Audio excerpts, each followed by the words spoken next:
is getting even more bizarre. One of the key allegations in her complaint against Justin Baldoni, she writes, on another occasion, Mr. Baldoni and Ms. Lively were filming a slow dance scene for a montage in which Mr. Baldoni chose to let the camera roll and have them perform the scene, but did not act in character as Ryle. At one point, he leaned forward and slowly dragged his lips and down her neck. Mr. Baldoni was caressing Ms. Lively with his mouth. When Ms. Lively later objected to this behavior, Mr. Baldoni's response was, "I'm not even attracted to you." Well, guess what? And you can hear Blake Lively and Justin Baldoni interacting as themselves. No such moment is shown.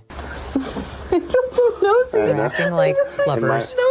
And my nose is so big. Yes. That's her big harassment moment. They are playfully acting. She's completely flirtatious with him. He is flirtatious back, but they're talking about their spouses. She doesn't say, "Oh my God, you nuzzled me and said that I smell good." She, like, time and time again, she accuses him of doing something, which then when you hear the full context, she said, he came in my trailer while I was breastfeeding. Well, then he produced the text messages showing her saying, "I'm breastfeeding, come on over." She accused his producing partner of showing her pornography, absolutely non-pornographic. Can't see any body parts. You can just see that two people clearly are in a bathtub holding their baby. You tell me whether that's what that looks like to you. She wants us to believe this is actionable harassment, what we just witnessed there, where she filed her lawsuit against him, saying this is all retaliatory and asking the court to shut him and Brian Friedman up because they're trying to try this case in the media. The only reason this whole thing got started, before she filed the lawsuit, she clearly cooperated with the New York Times to leak the whole thing. Indeed, that's, Brian argues, the reason she went and filed the complaint with the Human Rights Division. She alleges that she's a Me Too victim there. That's absurd. I will happily participate in releasing any further leaks that they have. What does she have to fear if she's telling? Is Blake Lively's shocking dispute with Justin Bond on the verge of undermining the fight against real abuse? In recent weeks, a whirlwind of accusations, leaked messages, and explosive interviews has put these two A-list celebrities under intense scrutiny. At first glance, it might seem like just another Hollywood feud, an actress clashing with her director and co-star, or creative disagreements spiraling into chaos. But beneath the surface lies a far more alarming reality, one with potential consequences reaching well beyond the realm of tabloid drama. Renowned media figure Megyn Kelly has stepped in to highlight why this situation is more than just a celebrity spat. If Blake's allegations against Justin prove to be exaggerated or misleading, it could cast doubt on real survivors of abuse. Before dissecting the claims themselves, it's crucial to understand why Kelly and others believe this controversy isn't just about Hollywood egos. It could fundamentally harm legitimate efforts to combat misconduct. Megyn Kelly has never shied away from controversy, and she's been vocal about the Blake versus Justin saga. From her perspective, when high-profile accusations turn out to be misleading or taken out of context, they damage the credibility of real victims. While Blake Lively insists she felt uncomfortable, manipulated, or even mistreated in certain situations, the evidence presented by Justin Bond's legal team tells a different story, one that raises serious doubts about her true intentions. Kelly's concern is both simple and profound. If a megastar leverages allegations, whether for career advancement, personal benefit, or damage control, it creates a ripple effect. This impact stretches far beyond Hollywood, making it even harder for genuine survivors to be believed. When yet another celebrity's claims don't hold up under scrutiny, it fuels the dangerous perception that high-profile accusations are often exaggerated. And that's exactly the narrative Kelly is pushing back against. Regardless of which side people take in this dispute, the larger issue is clear: false or misleading claims, if exposed, leave lasting damage. And no amount of media spin can erase the consequences. With Megyn Kelly's warning lingering in the air, the spotlight now turns to a legal maneuver that has become all too familiar in Hollywood disputes: the gag order. Reports indicate that Blake Lively's team is urging the court to impose sweeping restrictions, barring Justin Bond, his legal representatives, and possibly even Kelly's circle from releasing further text messages, emails, or recorded footage that could undermine her allegations. Following a barrage of negative headlines and conflicting leaks, Blake may now be relying on the legal system to regain control over a narrative that appears to be slipping through her fingers.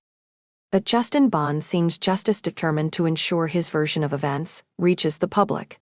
Sources suggest he is fiercely opposing the proposed gag order, insisting that he has every right to disclose evidence that defends his reputation. So far, the leaked text exchanges and behind-the-scenes footage paint a starkly different picture from Blake Lively's official claims. While her lawsuit and public statements assert that Justin repeatedly crossed boundaries, invaded her personal space, and pressured her in ways she found unsettling, the uncovered messages tell another story. In several conversations, Blake appeared to invite him into her trailer, even during private moments, raising serious doubts about who was actually controlling the level of access between them. One thing is certain: Justin isn't backing down, especially if he believes the public has only seen a carefully curated version of events. Blake Lively has long maintained a polished public image, but cracks in that facade are beginning to show as fans re-examine her past behavior. Some viewers have noted that in interviews, she often seemed dismissive, rolling her eyes at certain questions, cutting off interviewers, or steering discussions to center around her own accomplishments. Others have pointed out a recurring pattern in which she subtly downplayed her colleagues' contributions while elevating her own, raising further questions about how she presents herself to the public. This shift in public perception hit a breaking point once major news outlets picked up the story, pushing it beyond the usual gossip circuits. Suddenly, people were revisiting Blake's past interviews, analyzing her statements, and spotting inconsistencies. And the deeper they dug, the more reasons they found to question whether her claims held up under scrutiny. That's when it became clear this wasn't just a petty Hollywood dispute. It was an all-out PR battle, one that could not only tarnish the reputations of everyone involved, but, more importantly, cast doubt on genuine cases of abuse that truly deserved attention.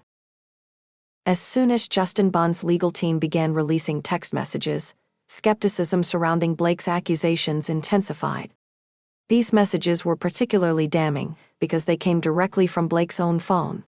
In one revealing exchange, she was the one initiating contact, inviting Justin into her private space and showing a clear willingness to engage with him in ways that extended beyond a typical co-worker dynamic. Whether they were rehearsing lines, discussing character development, or meeting under circumstances that seemed unusually intimate, the messages raised serious questions.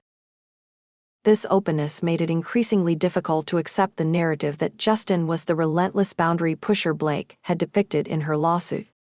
Leaked footage of slow dance scenes, moments she described as deeply uncomfortable or even violating, further complicated her claims. Instead of reinforcing her accusations, the original recordings contradicted them entirely, failing to show any clear signs of coercion. Despite Blake's assertion that no audio recordings existed, the leaked clips told a different story.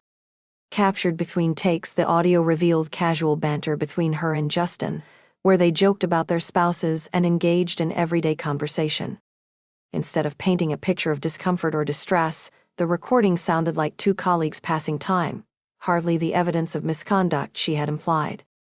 Critics argue that what Blake presented as proof of wrongdoing was, in reality, routine workplace chatter, selectively framed to support her lawsuit. If these contradictions weren't enough, additional reports suggest that Blake may have attempted to take control of the film's creative vision entirely. Insiders claim she went as far as producing her own unauthorized edit of the movie, without Justin's involvement. While A-list actors often hold influence, it's almost unheard of for a lead performer to independently cut an alternate version of a film. Yet, sources allege that Blake locked herself in a separate post-production suite, assembling a competing edit. Leaked messages and internal memos even suggest she allegedly threatened to withhold promotion unless her version was used. One particular revelation raised even more eyebrows: claims that Blake's husband, Ryan Reynolds, secretly rewrote or altered certain scenes without Justin's approval. While it's common for an actor's spouse to offer casual input, especially when it comes to comedic moments, making unapproved script changes without the director's knowledge violates industry norms. This suggests that Blake believed she had enough influence to bring her inner circle into the creative process, potentially undermining Justin's authority as director. Adding another layer to the controversy, leaked messages indicate that Blake may have used her close friend Taylor Swift as a form of leverage. Allegedly, she compared herself to a powerful fantasy character, referring to Ryan and Taylor as her dragons who could publicly defend her if the situation escalated. But the drama didn't stop there. Reports claim that Justin Bond was intentionally sidelined at the film's premiere, allegedly banned from standing with the main cast. Instead, sources say he was relegated to a basement-level area with his family, kept out of the spotlight while Blake took full control of the event. For a filmmaker who had invested so much into writing, directing, and starring in the project, this exclusion seemed like a deliberate move to diminish his role rather than celebrate his contributions. Blake's critics argue that this all appears to be part of a larger strategy, one designed to cast Justin as the villain, allowing her to position herself as the victim, claim moral superiority, and assert more creative control. If she could sway public opinion and the courts into believing she had been wronged, it might justify her push for her own edit of the film, effectively overshadowing Justin's work entirely. While these theories remain speculative, every new leak adds weight to the idea that this may have been a carefully orchestrated power move. One thing is certain, the feud between Blake Lively and Justin Bond is far from over. With ongoing court proceedings, possible gag orders, and potential new evidence on the horizon, the narrative could shift again in unexpected ways. Unreleased text messages, confidential documents, or insider testimonies might either reinforce Blake's claims or completely unravel them. What's undeniable is that public perception has already shifted significantly as more details emerge. Yet, even now, key pieces of the story may still be missing, pieces that could change everything. At its core, this dispute has grown into something far greater than a personal clash between two Hollywood figures. It has become a cautionary tale about the weight of accusations, the power of public perception, and why every claim, especially those involving misconduct, must be examined with meticulous scrutiny. With each new revelation, one question looms larger than ever: were Blake's allegations rooted in truth, or was she safeguarding her career and public image by positioning herself as the victim? Meanwhile, Justin's fate hangs in the balance. Now he faces not just a legal battle, but an even tougher fight in the unforgiving court of public opinion. And if there's one key takeaway from this Hollywood firestorm, it's Megyn Kelly's stark warning: false or exaggerated accusations don't just damage the accused, they also undermine the women who genuinely need support and belief. When high-profile claims fall apart under the weight of conflicting evidence, they chip away at public trust, making it harder for real survivors to be heard, even when their stories are backed by irrefutable proof. That growing skepticism is a tragic consequence, one that punishes those who have already suffered enough. So, where do we go from here? As an audience, we have the power to stay objective, to separate real misconduct from the possibility of a manufactured controversy. We can demand solid evidence instead of blindly accepting every dramatic headline. And we must remember that, beyond the red carpets and carefully curated images, celebrities are still human, capable of misjudgment, manipulation, and playing the public for their own gain. In the end, it's up to each of us to cut through the noise, examine the facts, and ensure that real victims aren't silenced or overshadowed by those who might be distorting the truth for personal advantage. So, ask yourself, do Blake's accusations reflect a genuine experience of misconduct, or was this a carefully calculated move that spiraled beyond her control? Is Justin truly guilty, or is he just another Hollywood figure caught in a polarizing storm where public perception dictates the outcome? While we don't have all the answers yet, one thing remains undeniable: in battles waged between powerful figures, the real survivors, the ones who truly need justice, are often the ones who suffer the most. And that's something none of us should ignore. This story is far from over. With each new leak, the line between fact and fiction will only continue to blur. Until then, we must tread carefully, paying close attention to the difference between genuine cries for justice and strategically crafted narratives that may cause more harm than good. And, with more secrets bound to surface, there's always another chapter waiting to unfold. Thanks for watching. Don't forget to like, subscribe, and hit the notification bell so you'll be the first to know when the next twist in this saga comes to light.